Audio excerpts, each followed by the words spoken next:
धोलका के अंदर हिंदू मुस्लिम संस्कृति जो है वो काफी अच्छे तरीके से देखने को मिलती है। हाँ, हिंदू मुस्लिम संस्कृति गंगा जमनी तहजीब चल रही है। मतलब सबसे पुरानी देखिए, एक और फैक्ट है कि सबसे पुरानी धोलका विधानसभा है। सीखना चाहिए को भूपेंद्र सिंह चुडासमा को भी सीखना चाहिए, वो शिक्षा मंत्री रह चुके हैं। मॉडल के बारे में गुजरात मॉडल की बात कर रहा हूँ। इधर थे, आज वो वड़ा प्रधान बन गए। इसकी याद उनको नहीं आती है। जिस धरती पे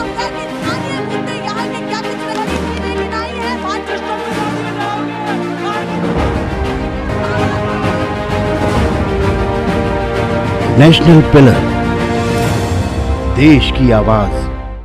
नमस्कार, नेशनल पिलर में आपका स्वागत है। मैं शालिनी पांडे। आपको बता दें कि इस वक्त हम ढोलका विधानसभा के अंदर मौजूद हैं। लोकसभा जो है वो खेड़ा लगता है। यहाँ पर हमारे साथ कुछ लोग मौजूद हैं ढोलका के। हमने सोचा क्यों ना इनसे बात की जाए। दरअसल ढोलका जो है अपने आप में ही कुछ बहुत से खास महत्व रखता है और कुछ ऐतिहासिक महत्व भी रखता है।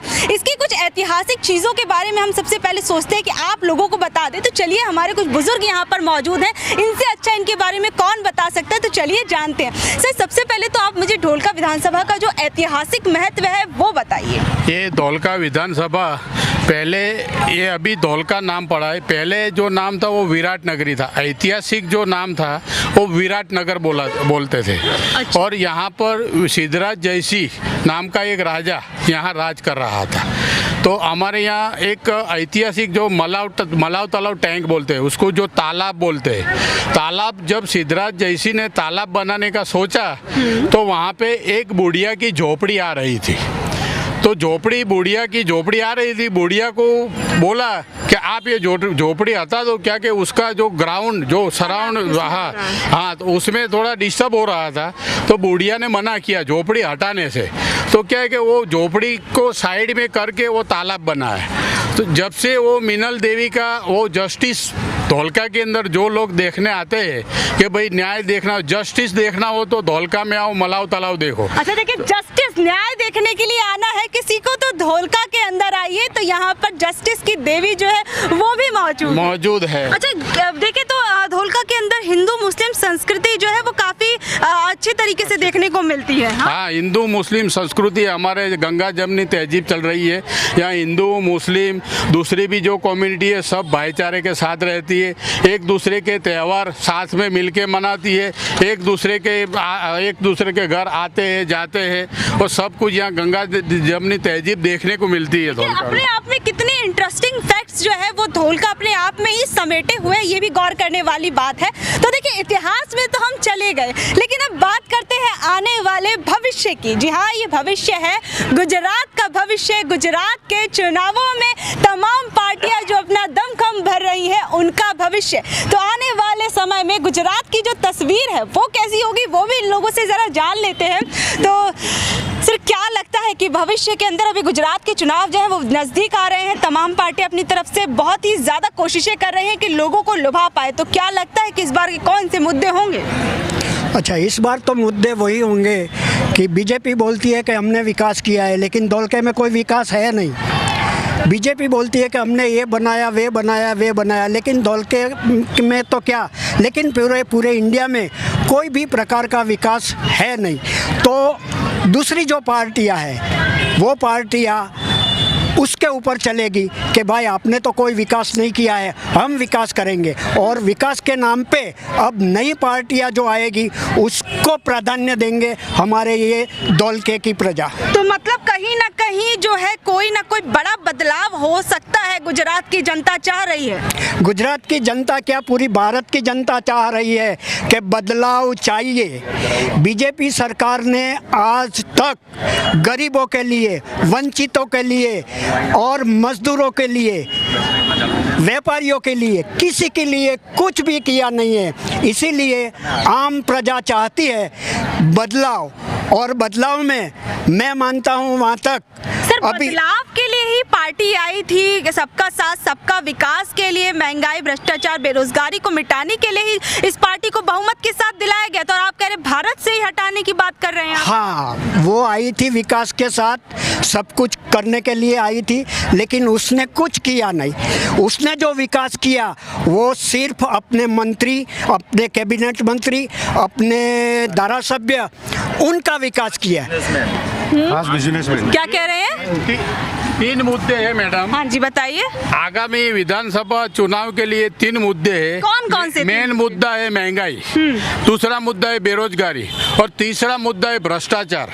महंगाई, बेरोजगारी और भ्रष्टाचार। जी। सबसे बड़ा मुद्दा महंगाई का है कि अभी 1 रुपये की चीज लो, इसके पीछे 28 पैसे सरकार ले लेती है, उसका कोई हिस्सा नहीं, तो फिर भी जीएसटी के नाम पे, दूसरे के नाम पे सरकार पैसा ले लेती है। अभी आपको पता होगा दही दूध के अंदर जीएसटी लगा दिया।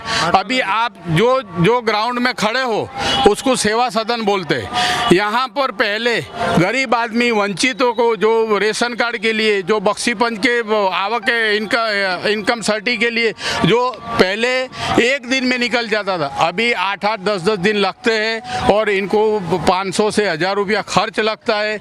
और फिर भी बाहर से देहात में से आते लोग, इनको भाड़ा किराया सब कुछ लगता है।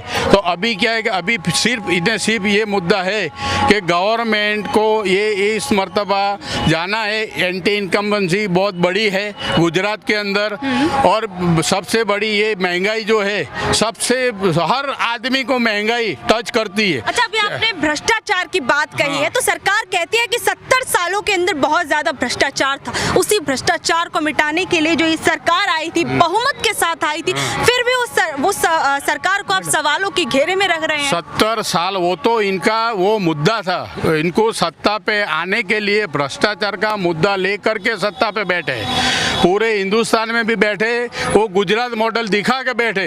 मगर आप गुजरात में फिरोगे, आप धौलका शहर के अंदर फिरोगे, तो क्या इन लोगों ने डेवलप किया है वो आपको खुद को पता चल जाएगा।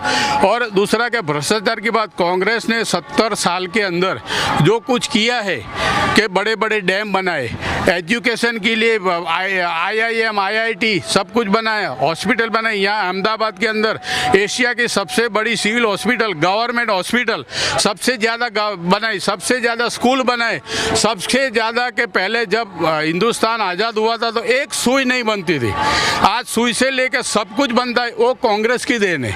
इन लोगों ने तो सिर्फ न सिर्फ बातें की है, बातें करके कुछ किया नहीं है। अच्छा, तो देखिए, आपके सच में लगता है कि जो पहले की पार्टियां थी उन्होंने विकास किया है, अब की सरकार ने नहीं किया? क्या इतनी ज्यादा तकलीफ हो रही है?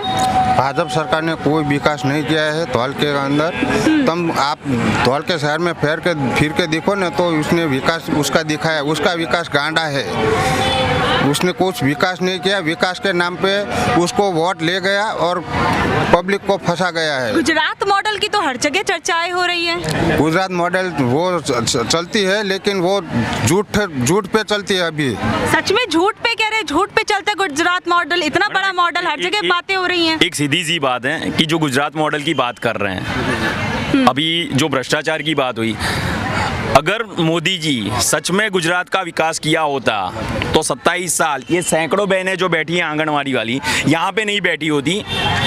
आज इनको 5000 या 7000 पगार मिलता है, 5-7 हजार में घर नहीं चलता है। अच्छा, आप ये बताइए कि गुजरात के विकास को आप बोल रहे हैं कि विकास नहीं हो, तो क्या डबल इंजन की सरकार में भी ये विकास नहीं हो पाया? कि पिछले 27 सालों में विकास नहीं हुआ? गुजरात में बहुमत से जीत के गई और फिर केंद्र के अंदर भी बहुमत से इतने दिनों से सत्ता पर काबिज है। अरे मैडम, कौन बोलता है कि विकास नहीं हुआ है? आप चलो मेरे साथ, जो इंडिया के टॉप 5 इंडस्ट्रियलिस्ट है, हुआ है उनका विकास। अदानी जी को एयरपोर्ट बेच दिया गया, पोर्ट बेच दिया गया, विकास तो हुआ है लेकिन 5 लोगों का, आम जनता का नहीं। आम जनता का विकास कैसे हुआ है? 414 रुपए या 450 रुपए जो गैस सिलेंडर था वो आज 1050 रुपए है। तो वो विकास सरकार हमारे विकास कैसे होगा? फिर आम जनता के विकास के मुद्दे कौन कौन से रहेंगे? आम जनता के विकास के मुद्दे अभी वडील ने कहा, जो महंगाई है, एजुकेशन है, मेडिकल है, अच्छा, जो जमीनी स्तर के लोगों को मिलने चाहिए वो मुद्दे रहेंगे। हाँ जी, कुछ आप भी कह रहे थे, बताइए। आम जनता का विकास होगा, वो है शिक्षण के क्षेत्र में बहुत आगे जाना पड़ेगा। आगे जाना पड़ेगा कहते गुजरात के अंदर तो शिक्षण व्यवस्था बहुत बेहतरीन है। व्यवस्था कौन बोल रहा है? चलो मैं दिखा रहा हूँ, अभी नई बनाई हुई, उसमें पैसा खाना भी नहीं बनाया उसने बीजेपी वालों ने। चलो दिखाता हूँ मैं। लेकिन जो शिक्षा वो किसी भी प्रकार की वो यहाँ पे सुविधाओं बनाते हैं, लेकिन वो सुविधा क्या कमीशन खा के बनाते हैं और क्या पूरी की पूरी सुविधाओं नहीं मिलती इसमें। लेकिन बनाता नहीं है पूरी ये प्रशासन जो बनाता है वो ठीक प्रकार से बना नहीं पाते। तो यहाँ के सरकारी स्कूलों को आप किस तरीके से देखते हैं? कुछ समय पहले अमित शाह जी आए थे, उन्होंने कुछ प्राइमरी स्कूल्स का उद्घाटन किया था और कहा था कि गुजरात मॉडल के जो स्कूल हैं उसको और राज्यों को उनसे सीखना चाहिए। हाँ, सीखना चाहिए जरूर। मॉडल के बारे में गुजरात मॉडल की ही बात कर रहा हूँ। सीखना चाहिए मोदी को, भूपेंद्र सिंह चुडासमा को भी सीखना चाहिए। वो शिक्षा मंत्री रह चुके हैं। ऐसा है शिक्षा के क्षेत्र के जो स्कूल बनाई हुई है उसको देखे वहीं पे जाकर 6000 शालाएं बंद किया इस बीजेपी सरकार ने। 6000 स्कूल बंद कर दिया। बच्चा किधर पढ़ने के लिए जाएंगे? चले, आप भी अभी कुछ कह रही थी, बताइए क्या कह रही थी, पीछे से बताइए। नहीं, गुजरात में जो चल रहा है महिलाओं का, वो महिला है ना, सभी महिला, वो आंगनवाड़ी महिला है, उसको ज़्यादा काम देते हैं गुजरात सरकार और बोलते हैं कि जो भी मोदी जी आए, अमित शाह आए। गुजरात के अंदर महिलाओं के विकास को आप किस तरीके से देखते हैं? देश की जो सरकार है बड़े बड़े मंचों से कहती है बेटी बचाओ बेटी पढ़ाओ की बात होती है, वो बेटी बचाओ बेटी पढ़ाओ बोलते हैं, लेकिन वैसा कुछ होता ही नहीं है। वो महिला है आंगनवाड़ी वाली, वो बोलती है कि सारा, वो बोलते हैं अमित शाह आ रहे, मोदी जी आ रहे, सब आ रहे, तो ये काम बोलता होगा, तो उसका पूरा वेतन भी नहीं चुका पाते। बताइए, तमाम राजनीतिक पार्टियां जो है गुजरात चुनाव आने वाला है तो आ रही हैं, लगातार धड़ाधड़ आ रही हैं, तो आपको क्या लगता है कि अभी की जो सरकार है अगर वो काम नहीं कर रही है तो और लोगों से क्या उम्मीद है और अन्य पार्टियों से? वो बोल रहे हैं, सभी महिलाएं बोल रही है कि सत्ता बदलनी चाहिए, सत्ता बदलेगी तो ही महिलाओं का विकास होगा और गुजरात का भी विकास होगा। यहाँ पे महिलाओं का कुछ है ही नहीं, महिलाओं को ज्यादा बोलने की जरूरत भी नहीं पड़ती है। अच्छा, तो आप बाकी ये बताइए, आपको क्या लगता है, आप गुजरात की राजनीति को किस तरीके से अभी हाल फिलहाल में देख रहे हैं? गुजरात की राजनीति में परिवर्तन देखती है जनता यहाँ की। परिवर्तन देखती है जो 27 सालों में परिवर्तन नहीं हो पाया, अचानक से परिवर्तन इसलिए कि जो मुद्दा लेके बीजेपी सरकार में बैठी थी वो मुद्दा उन्होंने सही किया नहीं। यानी कि महंगाई की बात करते हैं तो महंगाई में वो फेल है और जो सुविधा सब लोगों को मिलनी चाहिए वो नहीं मिल रही है सबको। अच्छा, गुजरात के अंदर खेडूत हो या सामान्य कोई भी आदमी, किसानों के मुद्दों के बारे में बताइए कि आपको क्या लगता है कि कुछ ऐसे किसान के वो मुद्दे हैं जो अभी तक हल नहीं हो पाए हैं गुजरात के अंदर? नर्मदा परियोजना की जो बात कर रही है गुजरात गवर्नमेंट, उसमें हमारी धौलका विधानसभा के कई गांव ऐसे हैं कि जहां नर्मदा की कैनाल पहुंची नहीं आज तक। बड़ी बड़ी बातें करते हैं, जोर से बोलते हैं और पानी और बिजली खेडूत को 8 घंटे से ज़्यादा देते नहीं है। 6 घंटा। अच्छा, क्या कह रहे थे आप, बताइए क्या कह रहे हैं? खेडूत को बिजली भी नहीं मिलती, बोलते हैं सरकार के 8 घंटा देती है, वो वहाँ देती है तो 6 घंटा देती है और खेडूत का फसल फटेगा तो उसका दाम भी कम और सरकार का दाम ज़्यादा रहेगा।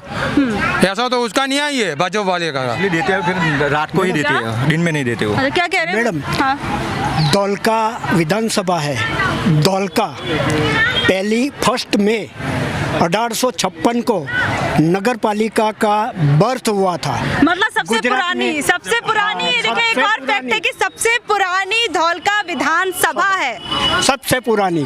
और उसका आप जाके देखो कोई विकास नहीं है। जैसे 1856 में था इस सिचुएशन, उसमें कोई बदलाव नहीं है। बदलाव क्या है, मकान थोड़े ठीक ठाक बने हैं, एरिया जो रास्ते थे वो वही का वही है आज भी। आप 1856 की बात कर रहे थे, है ना? तो 1856 से लेकर साल 2022 आ गया है, शताब्दियां बीत गई हैं, उसके बावजूद विकास नहीं है। अंग्रेजों के काल से लेकर देखिए अपना राज आ गया। मोदी साहब है ना, मोदी साहब, वो भी इस गांव में ये जो मकान होता है ना, उसका जो छत, उस पर सो रहते थे।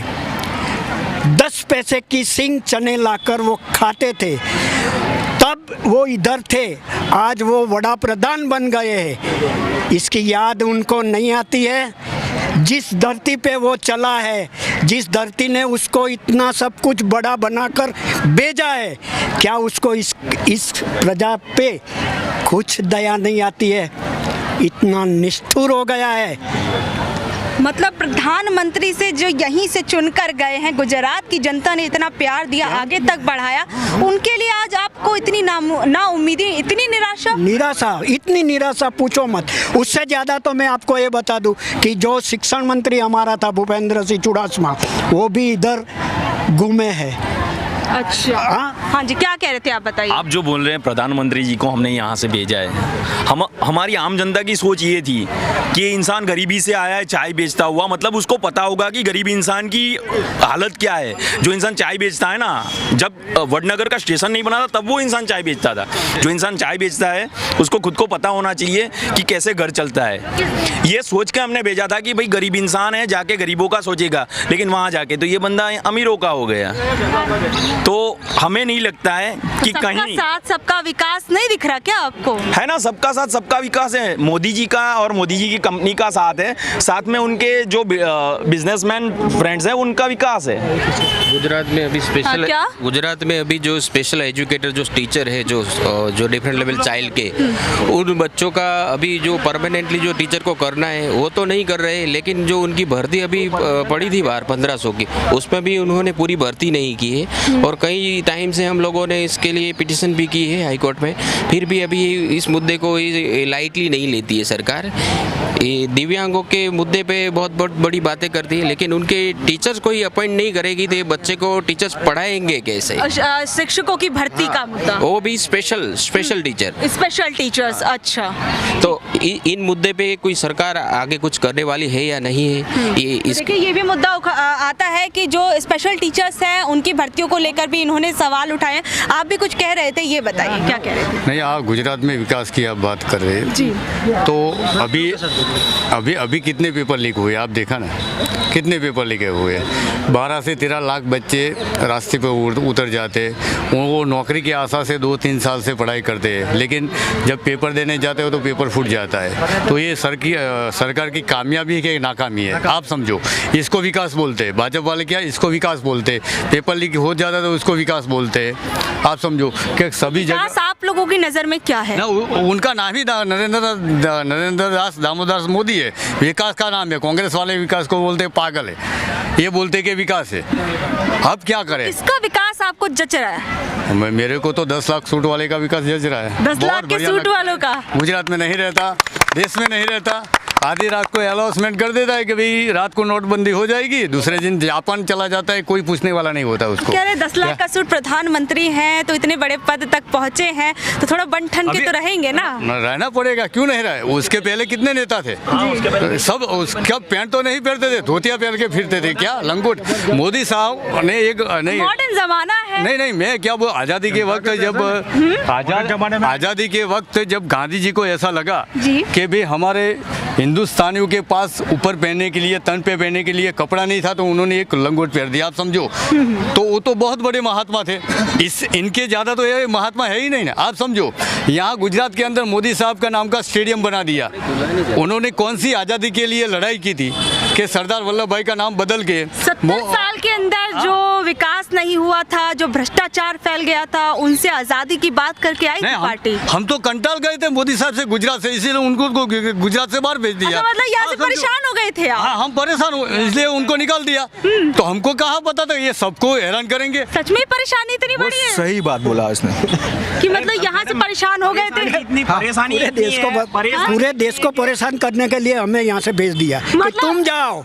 अरे मैडम, परेशानी इतनी है कि उनके घर वालों ने उनको छोड़। किसान का मुद्दा, मैं गांव से हूँ, किसान हूँ। बताइए, किसान का मुद्दा बहुत बड़ा मुद्दा है धौलका विधानसभा सब गुजरात के किसानों का, कि सब लोग अभी कर्जे में डूबे हो। किसान कर्जे में डूबे क्योंकि फसल पकती है, उसका खर्च दाम बढ़ जाता है, खाद तेल वो भी है, ट्रैक्टर का खर्चा, मजदूरी, तो किसान को कुछ बचता नहीं। मंडी में जाते हैं तो कुछ निराश होकर आ जाते। योजनाएं सरकार लाती है तो क्या वो कारगर तरीके से लागू नहीं होती है? खा जाते हैं बीच में, कोई किसान तक पहुँचता नहीं है। लागू होता है लेकिन गाँव तक किसान, छोटे किसान तक पहुँचता नहीं है। किसान आज जमीन बेच के खा रहा है, कल खत्म हो जाएगा। और छोटे जो किसान में मजदूर काम कर रहे हैं वो भी बेचारे आज एक टाइम खा के सोते हैं। तो किसान की परेशानी बहुत है, क्या करे, उसको दाम नहीं मिलता, खर्चा बढ़ गया है। इन चुनावों में कहते हैं कि देखिए देश का जो विकास है गांव की गलियों से होकर जाता है, तो क्या वो विकास अगर दिख रहा है तो क्या आगे यही सरकार बनी रहेगी? अगर नहीं दिख रहा है तो क्या परिवर्तन होगा? समझ लो, किसान खत्म हो गया, फसल खत्म हो गई, सब खत्म हो जाएगा। किसान पे पूरा, किसान का देश है अपना, उसी पे चलता है। अगर किसान खत्म हो गया तो खेतीबाड़ी खत्म, सब खत्म हो जाएगा।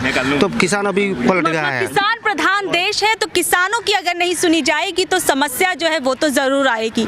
तो देखिए, आपने देखा तमाम यहाँ पर मुद्दों को अभी यहाँ पर बताया गया। धोलका विधानसभा के ऐतिहासिक महत्व को हमने आपको बताया। जो आम लोगों के जो अहम मुद्दे थे, महंगाई, रोजगार, भ्रष्टाचार, शिक्षा, स्वास्थ्य, तमाम मुद्दों पर हमने इन लोगों से बात की। तो आप लोग इस बारे में क्या सोचते हैं, नीचे दिए गए कमेंट बॉक्स में ज़रूर बताइएगा। और आगे के अपडेट्स के लिए बने रहिए हमारे साथ और देखते रहिए नेशनल पिलर।